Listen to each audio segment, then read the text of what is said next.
이전에도 한번 언급했던 제가 경험했던 일인데요.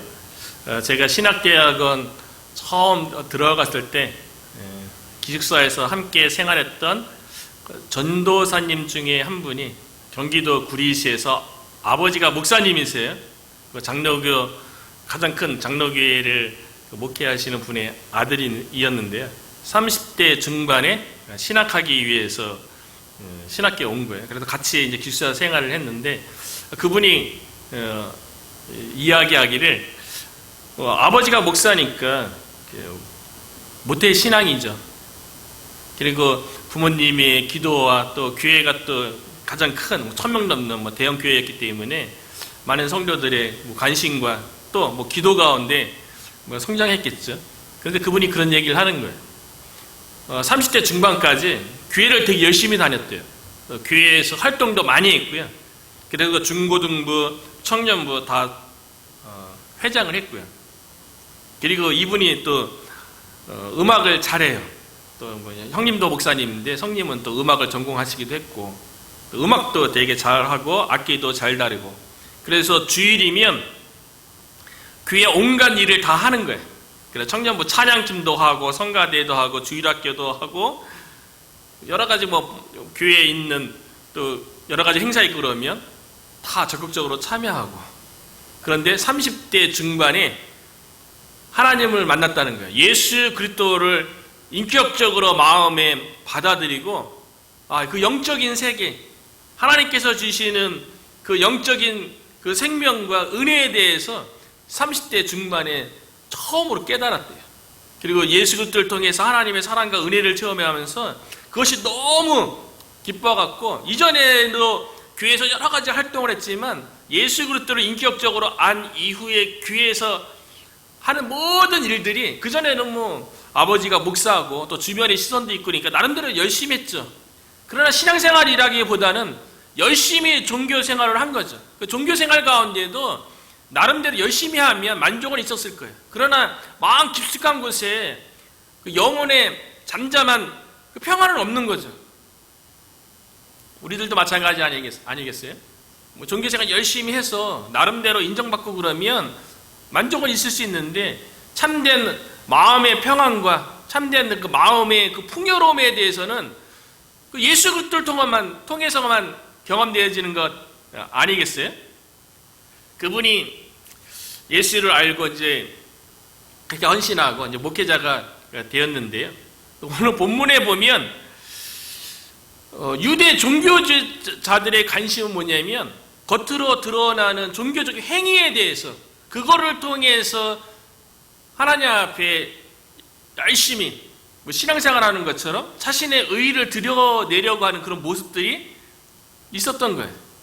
그래서 예수님께서 안식일에 조금이라도 일하는 모습처럼 보이면 종교 지도자들, 특별히 바리새인들은 말 그대로 세상과 구별되어진 사람이라고 스스로 생각하면서 사실 그러면 안 되죠. 세상과 구별되어 있어도 그렇게 하나님 앞에 신실하게 설 수는 있어도 세상 속에서 신실해야 되는 거지 세상과 단절돼 갖고 자신들만 하나님 앞에 신실한 것처럼 생각하면 뭐합니까? 바리새인들은 그렇게 생각한 거예요. 성경 말씀에 대해서 아주 꼼꼼하게 하나님 앞에 더 신실하게 하나님의 말씀을 지키기 위해서 하지 말라를 아주 디테일하게 정해갖고 지키는 걸 통해서 스스로 하나님 앞에 구별된 거룩한 사람이라고 스스로 칭하는 사람들이 예수님을 보기에요.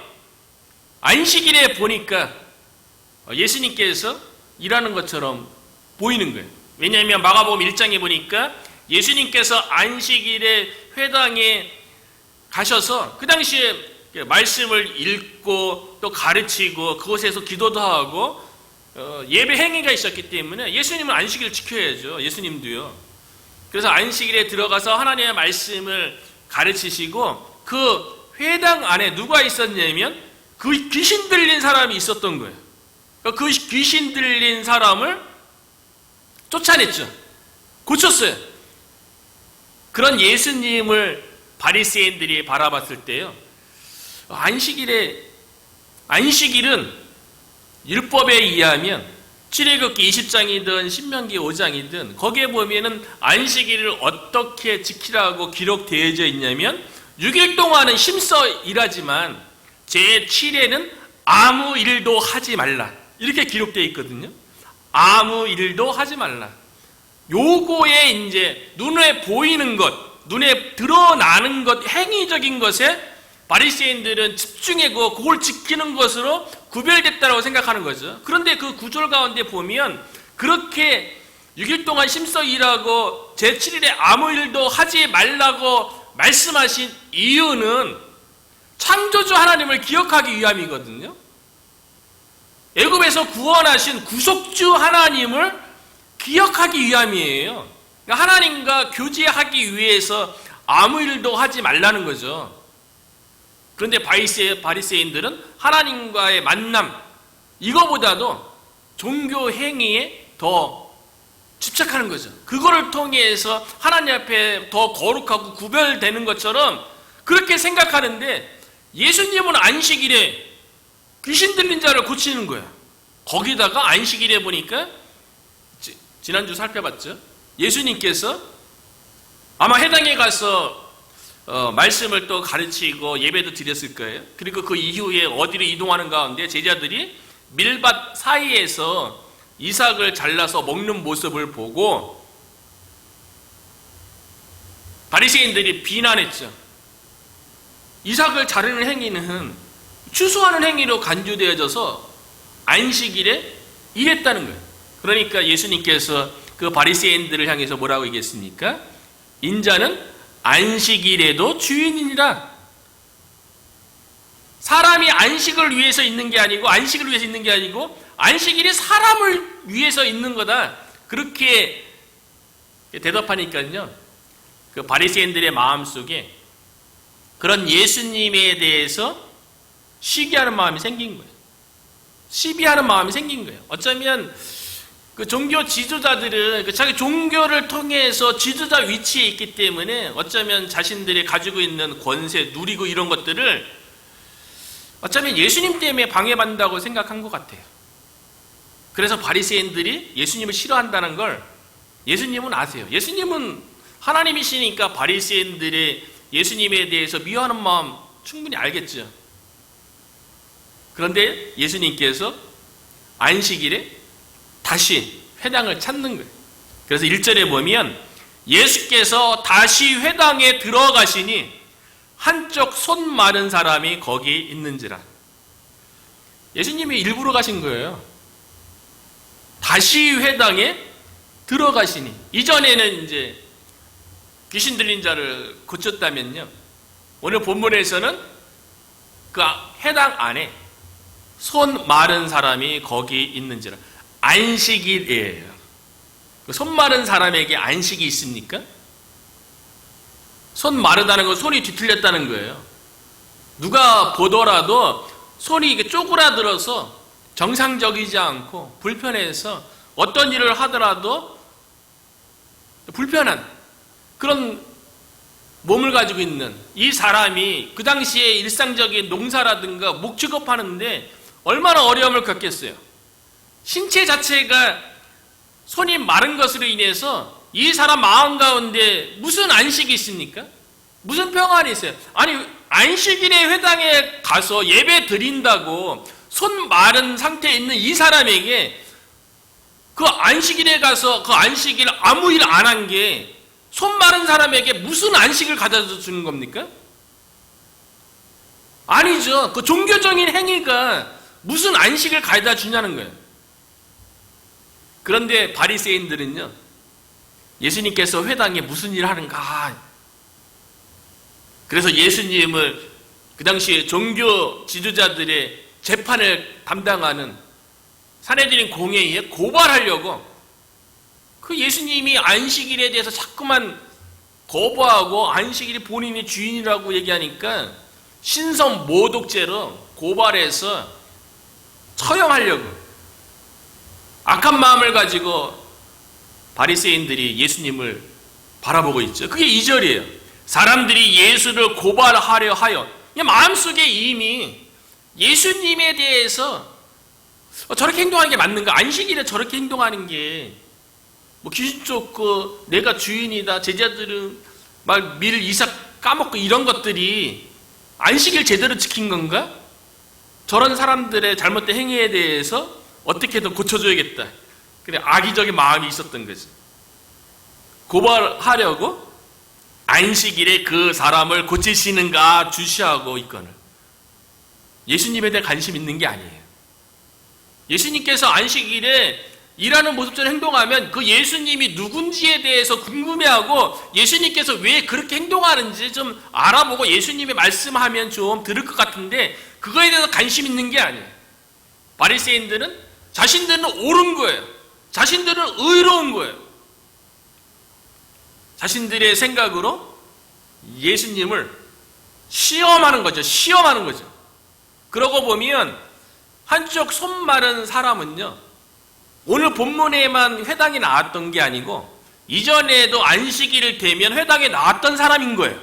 그러니까 예수님께서 회당에 나왔을 적에 한쪽 손 마른 사람을 보고 고치시는가 안 고치시는가 예의주시하고 보고 만약에 고치면 사내들인 공회에 고발해야지, 재판받게 해야지, 그런 마음으로 예수님을 쳐다보고 있는 거죠. 그러니까 바리새인들의 생각은요, 하나님 앞에서 그들이 구별되었고 거룩하다고 생각되어지는 게 겉으로 드러나는 모습, 뭐 하냐 안 하냐, 종교적인 행위를 많이 했냐 적게 했냐, 그걸 통해서 자신들의 신앙을 나타내고 종교적인 행위, 이걸 통해서 자신의 의로움을 드러내려고 하는 거죠.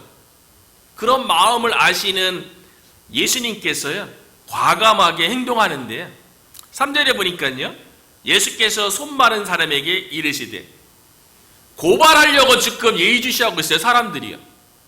예수님 뻔히 알고 있어요. 그럼에도 불구하고 이 손 마른 사람을요, 회당에 모여있는 많은 사람들 가운데 한가운데서 이렇게 세워요. 이 얘기는 뭡니까?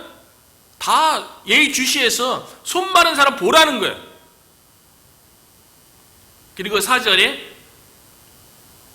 예수님에 대해서 안식일에 일한다고 하나님의 말씀을 어긴다는, 하나님의 말씀에 대해서 신성모독한다고 여겨지는, 그렇게 생각하는 바리새인들을 향해서요, 4절에 이렇게 하는 거예요. 다 주목해서 이제 손 바른 사람 보고 있는 그 상황 가운데 그들에게 이르시되, 안식일에 선을 행하는 것과 악을 행하는 것과 생명을 구하는 것과 죽이는 것 어느 것이 옳으냐 하시니 그들이 잠잠하거늘.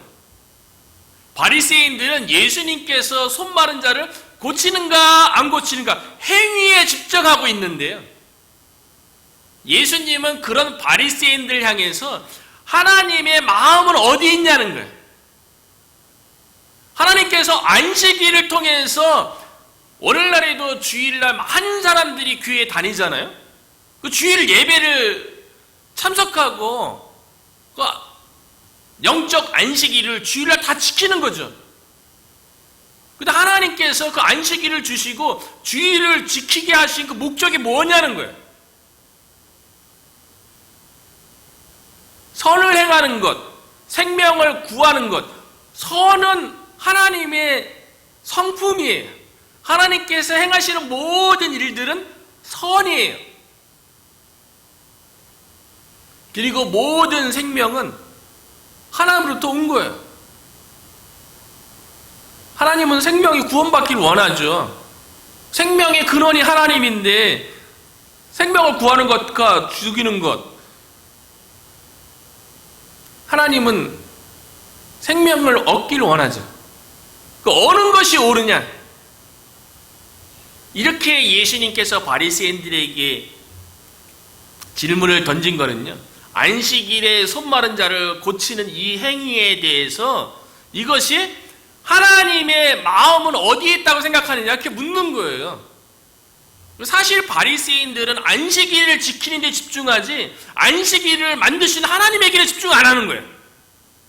마치 서두에 얘기했던 30대 중반까지 교회에서 열심히 종교 생활했지만 실질적으로 살아계신 하나님, 그 하나님께서 보내신 하나님의 아들 예수 그리스도를 인격적으로 만나서 실질적인 만남이 없었던 것과 마찬가지인 거죠.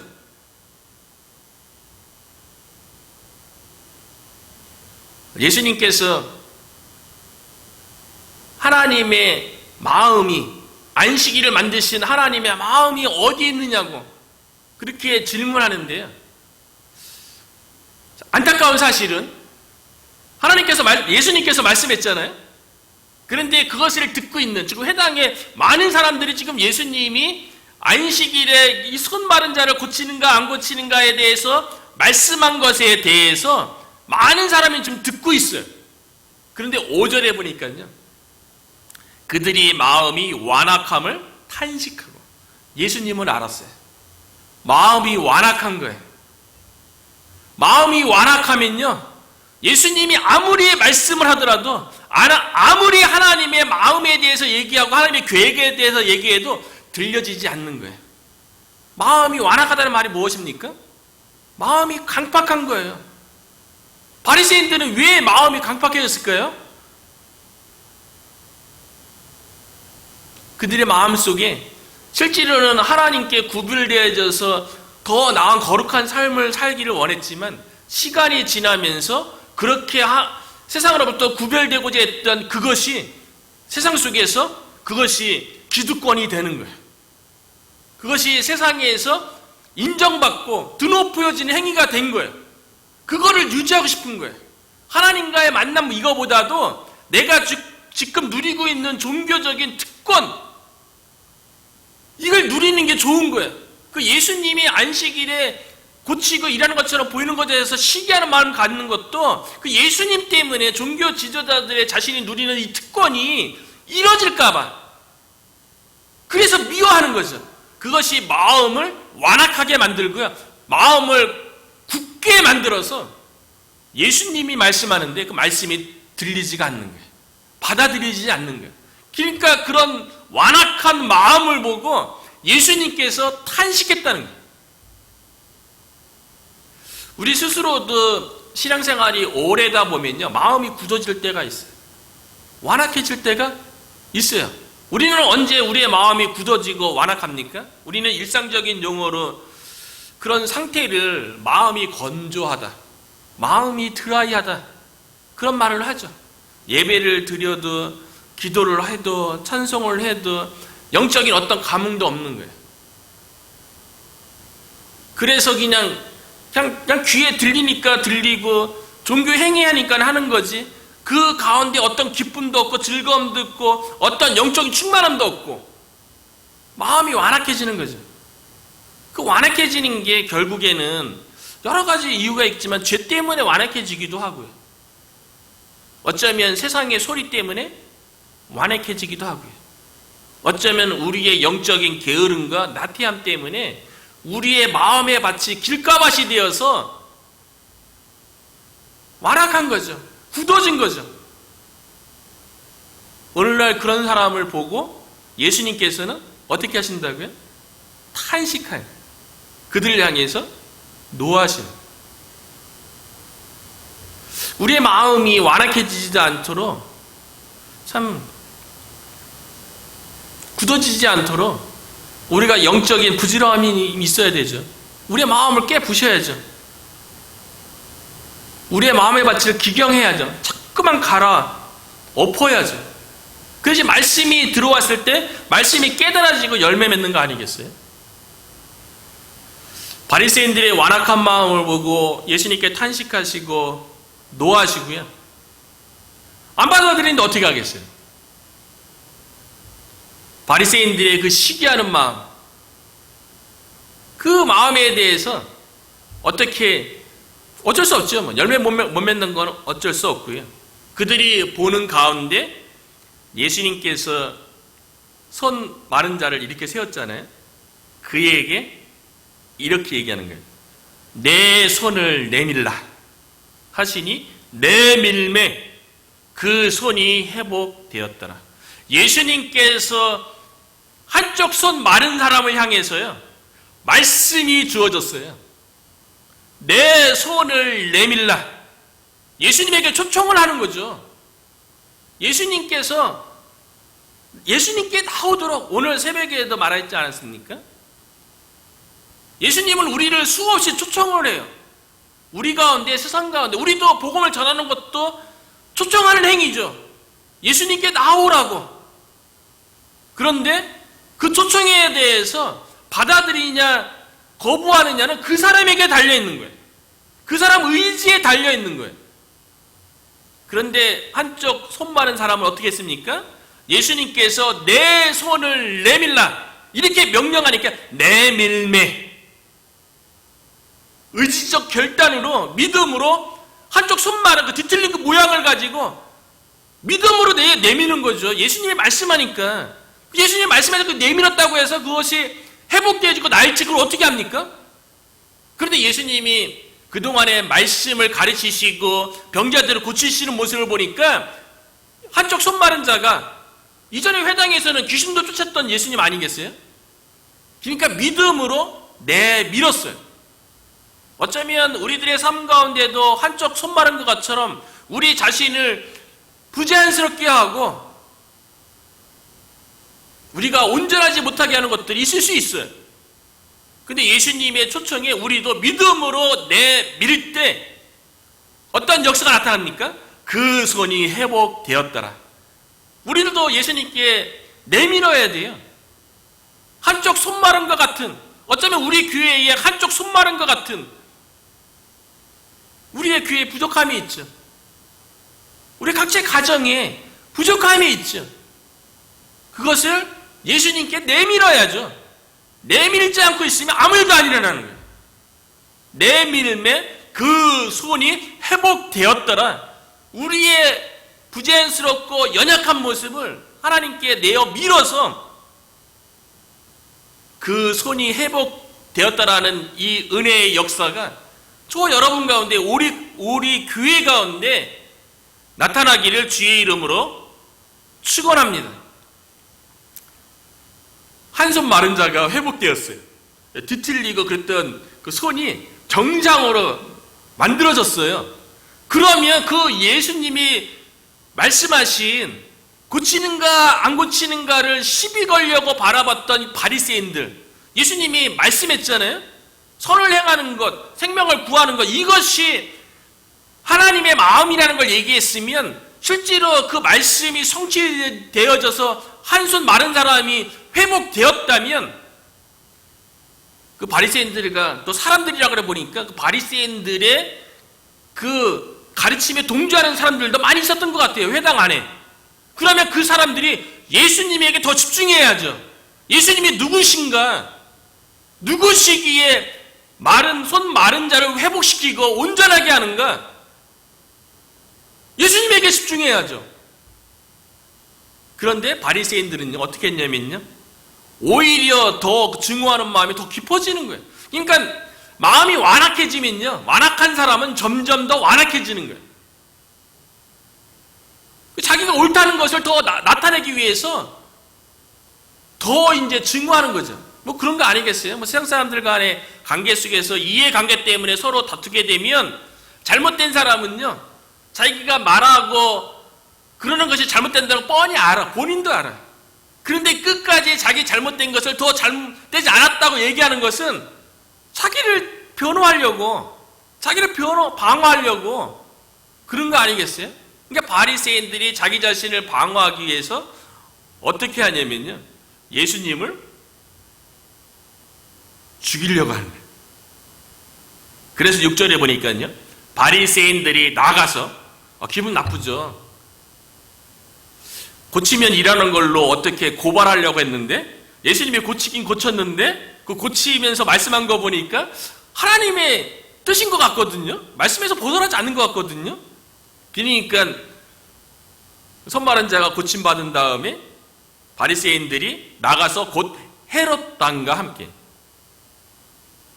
어떻게 하여 예수를 죽일까 의논하거나 자신들의 의견이, 자신들의 생각이 거부된 것에 대해서 예수님에게 대해서 죽일까 하는 의논해요. 예수님은 복음을 나타냈잖아요. 복음의 능력을 보여줬잖아요.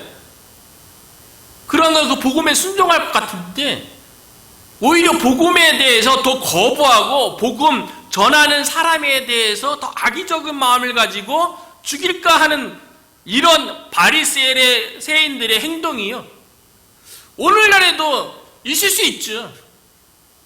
복음을 증거하고 복음에 대해서 이야기할 때 그 복음에 대해서 싫은 거죠. 나는 내 주관을 가지고 내 생각을 가지고 내 인생을 내가 개척하고 내가 만들어가는데 당신이 뭔데 예수가 구주니 예수가 주인이니 왕이니 내 인생에 왜 개입하냐고 거부하는 사람 가운데는요, 어쩌면 그러니까 교회에 대해서 오늘날 왜 심하게 욕을 합니까? 싫은 거예요. 교회가 바르게 살아가는 모습, 그 복음을 증거하는 이런 모습, 그러니까 교회에 대해서 더 많은 질책을 하고 비난을 하는 것도 사실은 세상도 본인들이 제대로 살고 있지 않다는 걸 알기 때문에 더 심하게 비난하는 거죠. 바리새인도 마찬가지예요. 자기 자신들이 잘못됐다는 거 아니까 더 심하게 오히려 예수를 죽이려고 하는 거죠. 우리가 하나님을 거부하고 복음에 대해서 호의적이하는 그런 시대 가운데, 광고도 했지만 이번 주부터 본격적으로 전도도 하겠지만 더 여러 가지 거부하고 그냥 그들의 생각 속에는 바리새인들처럼 그럴 수밖에 없는 거죠. 자신들이 더 옳다고 생각하니까요. 그러면 어떻게 해야 되는가? 예수님을 보니까요, 자신을 죽이려고 하는 바리새인들 그 사람들에 대해서 그냥 떠나는 거예요. 그들에 대해서 왜 그러냐고 비판하거나 그렇게 얘기할 필요 없어요. 떠나면 돼요. 그 자리를 떠나면 돼요. 그래서 7절에 보면 예수께서 제자들과 함께 바다로 물러가시니 갈릴리에서 큰 무리가 따르며, 그렇게 복음에 대해서 거부하고 그래도 괜찮아요. 또 다른 데 가면 돼요. 다른 사람 전하면 되죠. 그러면 누군가 복음을 받아들일 수 있는 하나님께서 예비된 주의 백성이 이 몽고메리 카운티에 있는 줄로 믿어요. 그 믿음으로 나가는 거죠. 바리새인들에 의해서 예수님에 대해서 비난하고 시비 거는 이거 동조하는 많은 사람들이 있었는데, 예수님 거부하면 다른 갈릴리 지방으로 가는 거예요. 거기서는 보니까 큰 무리가 또 따르는 거예요. 그러니까 우리는 생각하기를 복음 전하고 그러면 거부하고 싫은 표정 짓고 그러면 세상이 다 그럴 것처럼 얘기하는데 그렇지 않습니다. 하나님께서 예수 믿을 사람, 따를 사람은 늘 예비되어져 있는 거예요. 예수님께서 물러나신 것처럼 우리도 하나님께서 예비된 영혼이 있는 곳으로 가야 되는 거죠. 사람들이 예수님을 따르는 행위를 하는 거는요, 거부할 수 없는 하나님께서 살아계신 것과 우리 가운데 행하시는 일들을 알기 때문에 그래요. 그래서 8절에 보면요, 유대와 예루살렘과 이두메와 요단강 건너편과 또 두로와 시돈 근처에서 많은 무리가 그가 하신 큰 일을 듣고 나아오는지라. 예수님이 하신 일이 있는 거예요. 바리새인들처럼 예수님을 거부하고 예수님을 죽이려 하는 사람이 있는 세상이라 할지라도요, 예수님께서 하신 일이 있는데 이걸 어떻게 거부합니까? 세상에 나가면 하나님에 대해서 다 거부해요. 없다고 얘기해요. 그런데 우리는 알잖아요. 하나님께서 우리 가운데 예수 그리스도를 통해서 하신 일을 우리가 경험하고 체험했는데 어떻게 하나님을 거부할 수 있어요? 어떻게 우리의 믿음을 부인할 수 있겠어요? 그래서 예수님이 가시는 곳마다요, 많은 사람이 고침을 받는 거예요. 10절, 이는 많은 사람을 고치셨으므로 병으로 고생하는 자들이 예수를 만지고자 하여 몰려왔음이더라. 세상에는 예수에 대해서 거부하고 교회에 대해서 비판하고 안 좋은 얘기 많이 한다 할지라도요, 예수님을 통해서 구원의 역사는 일어나고 있는 거예요. 또 그 일을 저와 여러분을 통해서, 우리 교회를 통해서 이 지역 가운데서 하나님께서 행하기를 원하시는 거죠.